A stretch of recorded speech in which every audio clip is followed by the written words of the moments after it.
नमस्कार, मैं रवीश कुमार। दो बातें, या तो जनता को अपनी जांच एजेंसी बनानी पड़ जाएगी या फिर सुप्रीम कोर्ट को अपनी जांच एजेंसी बनाने की नौबत आ जाएगी।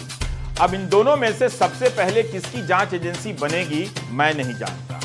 जिस तरह से सरकार की जांच एजेंसियों पर विपक्ष विरोधी होने के आरोप लग रहे हैं, उसे देखते हुए जनता और सुप्रीम कोर्ट को अपनी जांच एजेंसियां बनाकर देश को दिखाना ही होगा कि उनकी एजेंसियां सरकार की एजेंसियों से बेहतर काम कर सकती हैं। स्कूलों में होमवर्क दिया जा सकता है कि जांच एजेंसियों के सदुपयोग और दुरुपयोग पर निबंध लिखिए। मेघालय में सीबीआई नहीं जाती, कर्नाटक में नहीं जाती, बिहार चली जाती है, महाराष्ट्र में विपक्ष के यहां चली जाती है, दिल्ली चली जाती है। यह तस्वीर आज की है और मेघालय की राजधानी शिलांग। यहां कोनराड संगमा को मुख्यमंत्री का शपथ दिलाया गया और इस मौके पर प्रधानमंत्री नरेंद्र मोदी और गृहमंत्री अमित शाह भी मौजूद देखे जा सकते हैं। चंद रोज पहले मेघालय के चुनावों में अमित शाह आरोप लगाते थे कि मेघालय की सरकार देश में सबसे भ्रष्ट है। आज उसी मुख्यमंत्री को दोबारा शपथ दिलाने के कार्यक्रम में अमित शाह भी हैं और प्रधानमंत्री मोदी भी। देश के सबसे भ्रष्ट सरकार का साथ देने की इस बेताबी को आप कैसे समझेंगे? मेघालय में बीजेपी 60 सीटों पर चुनाव लड़ी थी, 58 पर हार गई, 2 सीटें मिली, 97% असफल होने की दर है। कहीं से यह शानदार सफलता तो नहीं है, मगर सबसे भ्रष्ट सरकार में शामिल होकर, शपथ ग्रहण में शामिल होकर प्रधानमंत्री और गृहमंत्री जनता को कैसे समझा लेते हैं, यह भी कमाल की बात है। कांग्रेस के प्रवक्ता जयराम रमेश ने ट्विटर पर याद दिलाने की कोशिश की, मगर कौन याद रखना चाहता है? सबसे भ्रष्ट सरकार कहने के बाद भी प्रधानमंत्री शपथ ग्रहण में जाते हैं और अपने ट्विटर हैंडल से तस्वीरें भी साझा करते हैं। अब उनका यह भाषण किस काम का है, क्या मतलब है, भारत की जनता जाने। यहाँ लोगों की बातें सुनता हूँ तो बहुत दुख होता है। लोग कहते हैं कि पैसा लगा ही नहीं, न सड़कें बनी, न स्कूल कॉलेज, न अस्पताल बने, फिर वो पैसा गया कहां? यहां का यूथ कह रहा है कि यहां रोजगार के अवसर इन्होंने खत्म कर दिए हैं।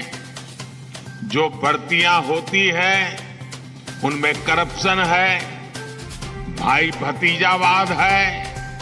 भाई और बहनों, इन्हीं सब बातों को देखते हुए ही मेघालय ने तय किया है कि दिल्ली और शिलांग दोनों जगह बीजेपी सरकार होनी चाहिए। मोदी जी सिर्फ असम को पैसा नहीं भेजते हैं, मोदी जी ने ये सारा पैसा मेघालय के लिए भी भेजा है, मगर बीच में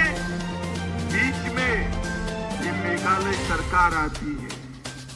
मोदी जी जो भेजते हैं, ये आप तक पहुंचने के लिए जो रास्ता है वो संगमा जी ने बंद कर दिया है। मोदी जी की भेजी हुई सुविधाएं आप तक पहुंचती नहीं है। एक बार सरकार बदल दो, सारी की सारी सुविधाएं आप लोगों तक पहुंच जाएगी। मित्रों, मिलना चाहिए नहीं मिलना चाहिए सुविधा आपको? लालू यादव के घर जब तब जांच एजेंसियां पहुंच जाती, मगर मेघालय की सरकार को देश का सबसे भ्रष्ट बताकर प्रधानमंत्री कोनराड संगमा के शपथ ग्रहण समारोह में पहुंच जाते हैं। इसे याद रहेगा कि मंच पर मौजूद प्रधानमंत्री की पार्टी को मात्र 2 सीटें मिली हैं। कोनराड संगमा के यहां छापा क्यों नहीं पड़ा? तो क्या इससे संदेश नहीं जाता है कि अगर आप बीजेपी के साथ रहें या बीजेपी के साथ सरकार बना लें या सरकार बनाएं तो बीजेपी को भी शामिल कर लें, तो फिर दिल्ली से केंद्रीय जांच एजेंसियां छापे मारने नहीं आएंगी, मुकदमे दर्ज नहीं होंगे, नेता जेल नहीं जाएंगे, आपको कोई बेईमान नहीं कहेगा। अल जजीरा वेबसाइट पर पूरी खबर छपी है, आप पढ़ सकते हैं। सुप्रीम कोर्ट ने कोयला खदानों के लाइसेंस को रद्द कर दिया। इसके बावजूद एक खदान चलता रहे, इसलिए सरकार ने कथित तौर पर नियमों को बदल दिया। वह खदान गौतम अडानी की कंपनी को मिला था। यह खबर अल जजीरा की वेबसाइट पर छपी और छप कर रह गई। क्या किसी जांच एजेंसी ने चिंता की कि सुप्रीम कोर्ट के आदेश का उल्लंघन हुआ है या नहीं, इसका पता कर लें? क्या अब सुप्रीम कोर्ट को भी अपने लिए अलग से ईडी बनानी होगी जो इस बात की जांच करे कि अदानी के कोयला खदान को चालू रखने के लिए उसके आदेश के साथ कैसी छेड़छाड़ हुई है? इतनी बड़ी खबर पर सन्नाटा पसरा हुआ है। सुप्रीम कोर्ट को ही कम से कम इस खबर पर संज्ञान लेकर पता करना चाहिए। हिंडनबर्ग की रिपोर्ट पर कोई ठोस कार्रवाई नहीं हुई और अब सुप्रीम कोर्ट के आदेश के बाद खदान चलाने की रिपोर्ट पर भी चुप्पी है। सही में देश में होली है। आम आदमी पार्टी के सांसद संजय सिंह ने ईडी को पत्र लिखा है कि अदानी समूह को कोयला खदान दिया गया है, उसमें धांधली हुई है, उस संदर्भ में मुलाकात का समय चाहते हैं। संजय सिंह ने आरोप लगाया है कि 1 लाख करोड़ तक के कथित तौर पर राजस्व का नुकसान हुआ है। लेकिन अडानी के मामले में मोदी की सीबीआई, मोदी की ईडी और नरेंद्र मोदी जी खामोश चुप रहते हैं, क्योंकि ये अडानी जी घोटाला है। और किसके राज में हो रहा है? अडानी के मित्र आदरणीय नरेंद्र मोदी जी के राज में हो रहा है। 1 लाख करोड़ रुपए का कोयला लूटा जा रहा है, उसकी व्यवस्था अडानी के लिए मोदी जी ने बना दी, लेकिन कोई सीबी, कोई ईडी, कोई कार्रवाई नहीं। ये सुप्रीम कोर्ट के आदेश से अगर छेड़छाड़ हो जाए, नियम में कुछ नियम जोड़कर बंद खदान को चालू कर दिया जाए और एक आदमी के खदान को चालू कर दिया जाए, अगर यह रिपोर्ट छपी है तो इस पर आगे की कार्रवाई क्या होनी चाहिए? क्या चुप रह जाने को हम कार्रवाई मान लें? आप जानते हैं कि ईडी के निदेशक संजय कुमार मिश्रा के सेवा विस्तार को सुप्रीम कोर्ट में चुनौती दी गई है। इस मामले में कोर्ट के एमिकस क्यूरी के.वी. विश्वनाथन ने कहा है कि मिश्र को जो सेवा विस्तार दिया गया है वो गैर कानूनी है। उन्होंने कोर्ट को बताया कि इस प्रकार का विस्तार किसी व्यक्ति विशेष के बारे में नहीं, पर सैद्धांतिक रूप से गैर कानूनी और कोर्ट के पुराने फैसलों के विपरीत है, जिनमें इस तरह के पदों को बाहरी प्रभाव से बचाए रखने पर जोर दिया गया है। अब सोचिए, जिस जांच एजेंसी ने विपक्षी दलों के यहां छापे मारने में महारत हासिल कर ली है, उसके निदेशक का ही मामला जांच के दायरे में है। कोर्ट ने फैसला नहीं दिया है, मगर कोर्ट के मित्र वकील ने कहा है कि इन्हें गैर कानूनी तरीके से सेवा विस्तार दिया गया है। क्या विपक्ष के आरोप में दम नजर नहीं आता कि इन एजेंसियों का इस्तेमाल कर विपक्ष को ही खत्म किया जा रहा है? क्या भारत की जनता इन सवालों को टालने लगी है और सरकार अपने इस काम में बेलगाम हो चुकी है? आप इन दोनों को तो जानते ही होंगे। लालू प्रसाद यादव ज्यादा लोकप्रिय चेहरे हैं तो बताने की जरूरत नहीं, मगर विनय कुमार सक्सेना भी कम लोकप्रिय चेहरा नहीं है। ये दिल्ली के उपराज्यपाल हैं, पर इन दोनों में कोई समानता नहीं है। फिर भी मैं इनकी बात क्यों कर रहा हूं? अब देखिए, लालू प्रसाद यादव सिंगापुर से किडनी ट्रांसप्लांट कराकर आते हैं और कुछ दिनों के भीतर जांच एजेंसियां उनके घर पहुंच जाती हैं। सीबीआई की टीम जमीन के बदले नौकरी के कथित घोटाले के मामले में पूछने के लिए दिल्ली पहुंच जाती है। डॉक्टरों ने लालू यादव को भीड़ से दूर रहने के लिए कहा है ताकि ट्रांसप्लांट के बाद संक्रमण न हो जाए। उम्मीद है सीबीआई ने इन सब बातों का ख्याल रखा ही होगा। फिर भी ट्रांसप्लांट के बाद जांच एजेंसी का सामना करने की मानसिक और शारीरिक शक्ति की जरूरत तो पड़ती ही होगी। दिल्ली के उपराज्यपाल विनय कुमार सक्सेना स्वस्थ हैं और हम उनके सुंदर स्वास्थ्य की भी कामना करते हैं। इनके बारे में एक खबर छपी है, इन्हीं के कारण यह खबर छपी है।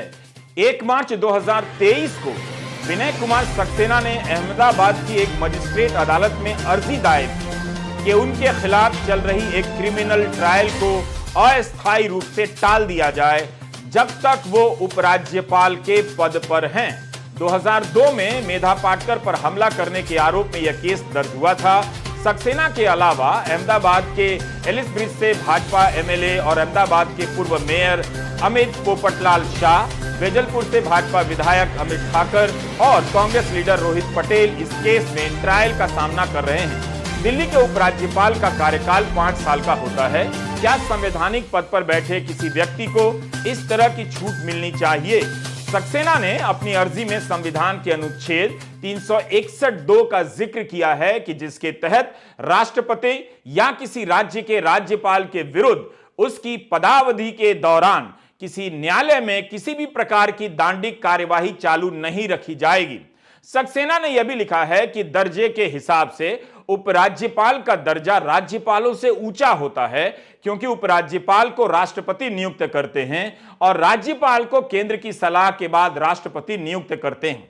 संविधान में उन्हें यह अधिकार है, लेकिन उनके कारण हमारा सवाल है कि क्या अन्य आरोपियों को भी ट्रायल से मुक्ति मिल जाएगी? क्या ऐसा लाभ मिलना चाहिए? वे तो किसी संवैधानिक पद पर नहीं हैं। इस सवाल को ऐसे देखें, अगर किसी की हत्या में आरोपी बनाए गए 4 लोगों में से एक को राज्यपाल बना दिया जाए तो क्या उनके कारण बाकी पर हत्या का ट्रायल रोक दिया जाएगा? इससे तो बाकी 3 भी एक तरह से सामान्य जीवन जीते रहेंगे। विनय सक्सेना से संबंधित जिस घटना का यहां जिक्र हो रहा है, मीडिया रिपोर्ट में लिखा है कि 7 अप्रैल 2002 की घटना में मेधा पाटकर को कथित रूप से काफी मारा पीटा गया। यह भी एक घोर समस्या है।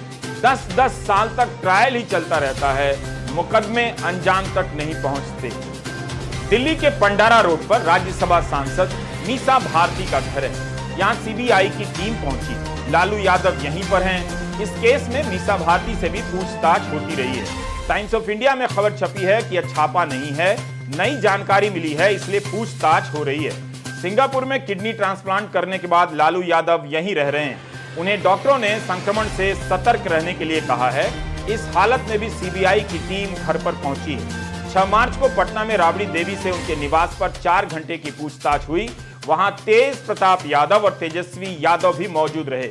जुलाई 2017 में जब नीतीश कुमार ने लालू यादव से समझौता तोड़ा और बीजेपी के साथ सरकार बना ली, तब उसी महीने में सीबीआई ने सुजाता होटल मामले में छापा मारा। उसके 10 दिन के बाद नीतीश लालू से अलग हो गए। इस बार जब नीतीश ने बीजेपी से नाता तोड़कर लालू से हाथ मिला लिया तो इस मामले में फिर से सक्रियता बढ़ गई। पिछले साल अगस्त में जब बिहार में महागठबंधन की सरकार बनने वाली थी, तब सीबीआई राजद के 3 वरिष्ठ नेताओं के यहाँ छापे मार रही थी। 2 सांसद और 1 विधायक के यहाँ छापा पड़ने लगा। 11 घंटे के बाद टीम वापस लौटी। इसी मामले के तहत छानबीन की गई, जिसमें अभी राबड़ी देवी और लालू प्रसाद यादव से पूछताछ हो रही है। इस मामले में चार्जशीट पेश हो चुकी है।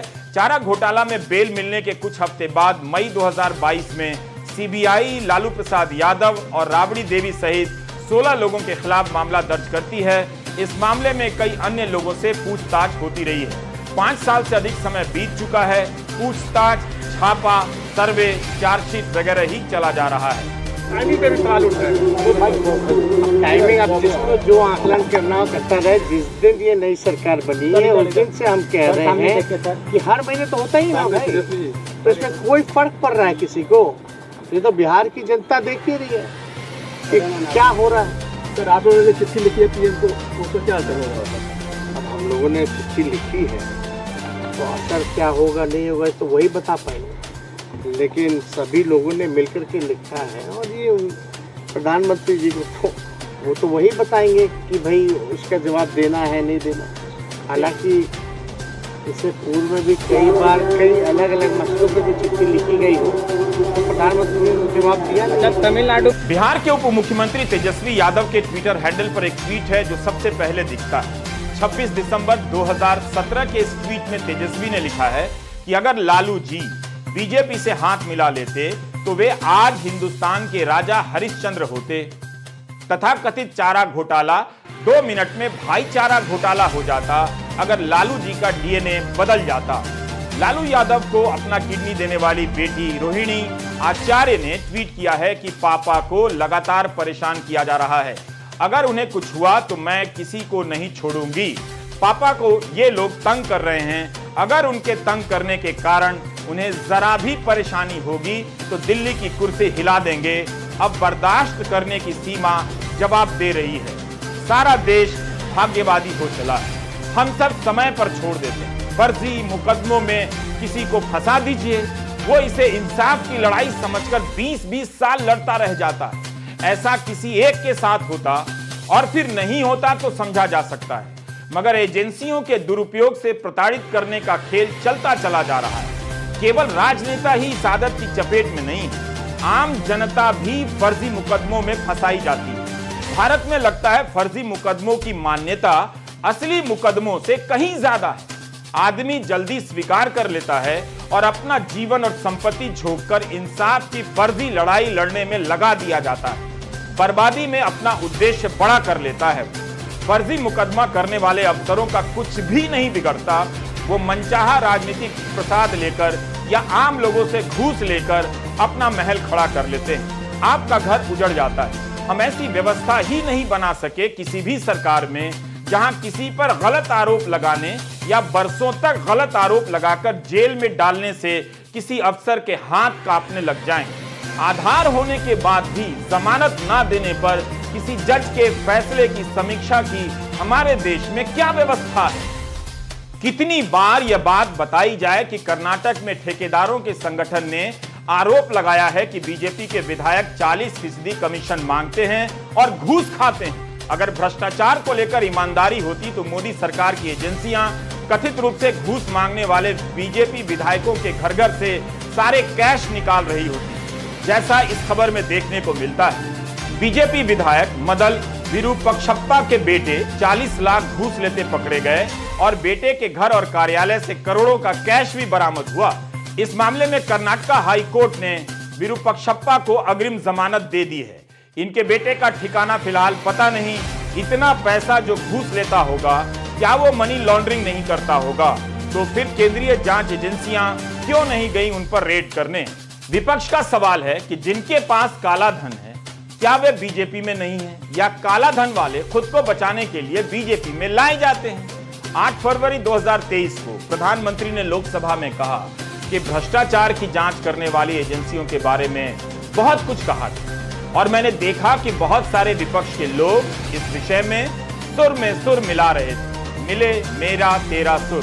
प्रधानमंत्री आगे कहते हैं इसी बयान में कि आदरणीय अध्यक्ष जी, मुझे लगता था कि देश की जनता देश के चुनाव के नतीजे ऐसे लोगों को जरूर एक मंच पर लाएंगे, लेकिन वो तो हुआ नहीं।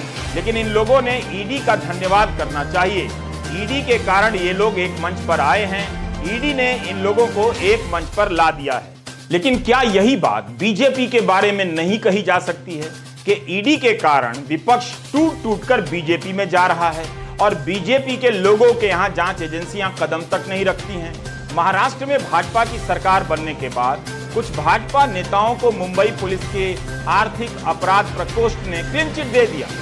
त्वरित कार्रवाई करते हुए दिसंबर-जनवरी 2023 में 4 भाजपा नेताओं को क्लीन चिट मिली है। कर्नाटक में जांच नहीं होती है। दिल्ली में मनीष सिसोदिया जब गिरफ्तार हुए तब आम आदमी पार्टी की आलोचना हुई कि जब इन जांच एजेंसियों ने दूसरे दलों के नेताओं को परेशान किया तब आम आदमी पार्टी चुप रही। इस बार अरविंद केजरीवाल ने राबड़ी देवी के यहां सीबीआई की धमक की निंदा की है। उन्होंने एक भाषण में कहा है कि विपक्ष के सदस्यों पर की जा रही रेड शर्मनाक है। ये ट्रेंड बनता जा रहा है कि विपक्ष के जितने भी राज्य हैं उन राज्यों में काम नहीं करने दिया जाएगा। या तो उन राज्यों में ईडी सीबीआई छोड़ के उन विपक्षी दलों को तंग किया जाता है या राज्यपाल के जरिए उनको तंग किया जाता है। ये ठीक नहीं है, क्योंकि जनतंत्र तो तभी चलेगा और देश तो तभी आगे बढ़ेगा जब सारे मिलकर काम करेंगे। यही नहीं, केजरीवाल को केरला के मुख्यमंत्री पिनाराई विजयन का धन्यवाद करना पड़ा है। विजयन ने प्रधानमंत्री को लिखे एक पत्र में कहा है कि मनीष सिसोदिया की गिरफ्तारी से जांच एजेंसियों की कार्यवाही पर सवाल उठते हैं। उन्होंने लिखा है कि अगर जांच में अड़चनों से बचने के लिए गिरफ्तारी के अलावा कोई चारा नहीं था तो और बात थी, पर अगर ऐसा नहीं था तो उनकी गिरफ्तारी से बचा जाना चाहिए था।